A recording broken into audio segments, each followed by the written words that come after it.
Hey guys, thanks for watching Nerf Socom Reviews. Today we're reviewing the Nerf Rival Khaos MXVI-4000. This is a pretty cool rival gun. Basically, it's like their first rival full automatic rifle.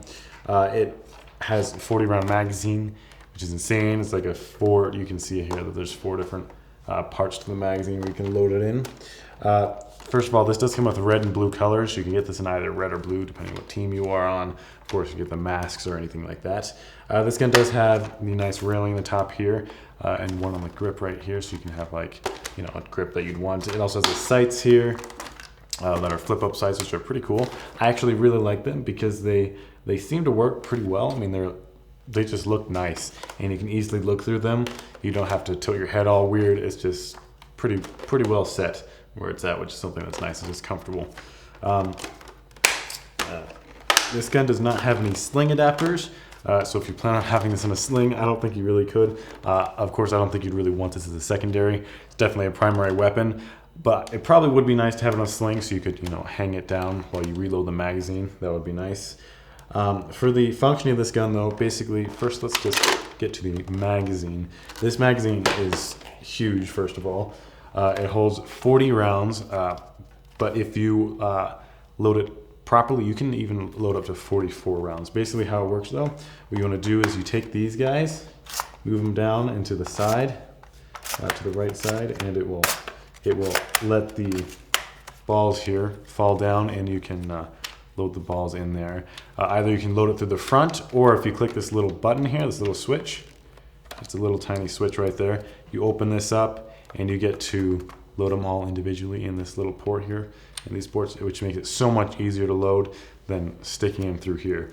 But as you can see, there's 40 rounds here, and it's clear right there, and you could probably fit an extra 4 on the top right here, maybe even 5 if you squeezed it in there, but I wouldn't recommend doing that really.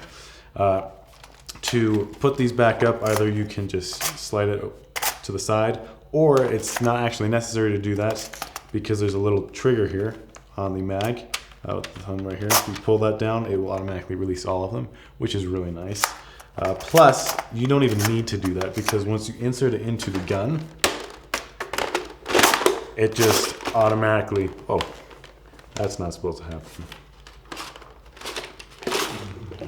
Wow. So after that mess, as you can see, I put them back in here, but that's something you probably want to be careful about. You don't want this to actually fall out on you. You want to make sure that this is completely closed. Another thing to mention though, that you can actually remove this piece, which is kind of nice. I don't know why you would really need to, but you can. And you just insert it back in there, which is pretty easy. Close it back, make sure it's all the way closed, and insert it into here. And like I was saying, because the magazine, when you insert it inside, these will automatically jump up, and you can't even really keep them on the bottom side anymore because they just hop up, which is really nice. So how the gun works though, what you get to do is you have to load first. You need 6 D batteries. You have to insert onto the top. Just requires a screwdriver. Take this out. There's a little box in there which you can put 6 D batteries in there. So it does require batteries, which is annoying. But how you work it though, pull the secondary trigger, the primary trigger, shoots full auto, which is awesome. So it's perfect. Plus, it has a little safety switch here, so you have to make sure that it's on full auto, which is on the top position, not on the bottom position. If it's on the bottom position, the trigger does not even pull. So you gotta make sure that's a thing, which is pretty nice.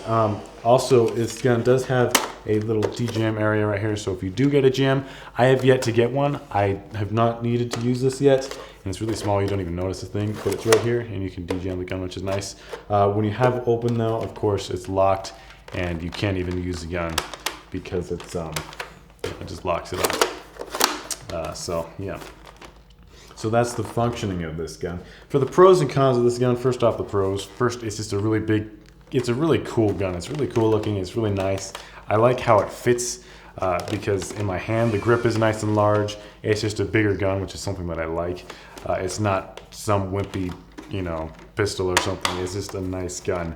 It's kind of expensive, but it's just comfortable. It's big enough. It's, it's not something small that you want to use.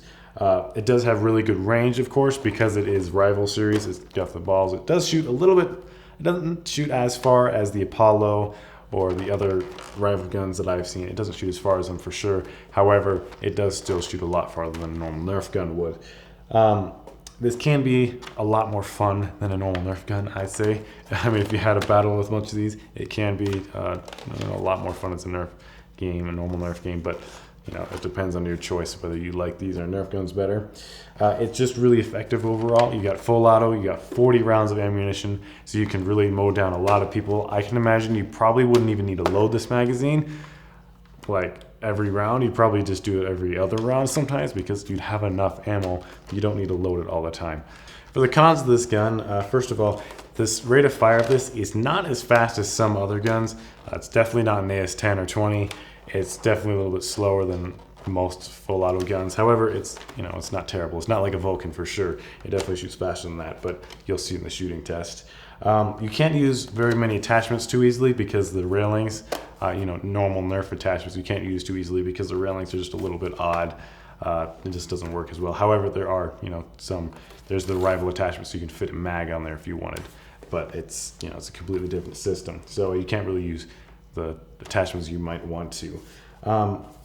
Plus, something I wish that they kind of added to this gun would be, or to their rival series, is they had red and blue balls. I think that would be really cool. So you could, have on your red team either shooting, if you're on a red team, you'd be shooting the red balls. That'd be cool. Versus blue. I think that'd be really cool, but they're just yellow, which is not too bad. I just think it would be kind of cool if they did that. So yeah, now let's get into the shooting test.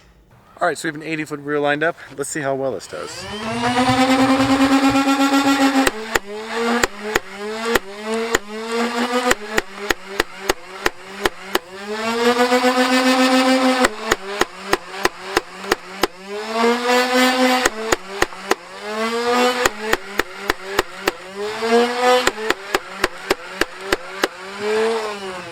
It's a lot of ammo.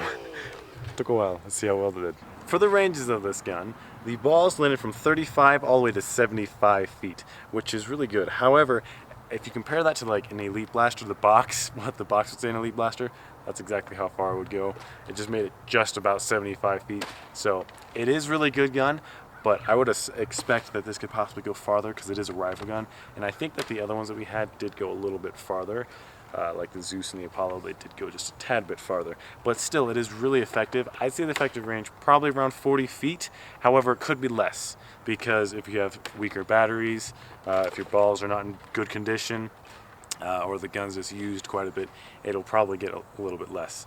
Since this is the first full auto rival gun, I really highly recommend this because it has so much ammo and you can mow down a lot of people with it, which is really nice.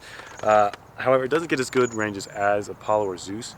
So if you have the money though, go ahead and buy this. But if you don't, I think a Zeus and Apollo, they would do just fine in a battle. So yeah. So thanks for watching Nerf Socom Reviews, and I'll see you guys next time.